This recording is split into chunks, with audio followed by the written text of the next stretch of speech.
Introduction to Excel. Excel is the world's most popular spreadsheet application.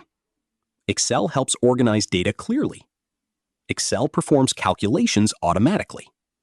Excel analyzes reports and creates dashboards. Excel helps people work smarter, not harder. Meet the ribbon toolbar. The Home tab contains basic editing tools.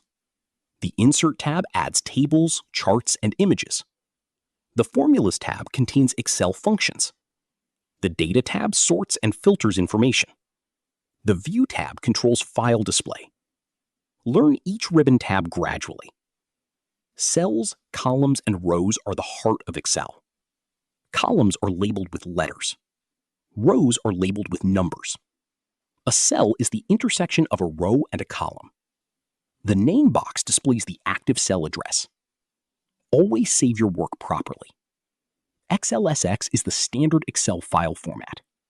CSV is used for transferring data. Use Ctrl+S frequently to avoid losing work. Organize files with clear folder and file names. Lesson summary and key takeaways.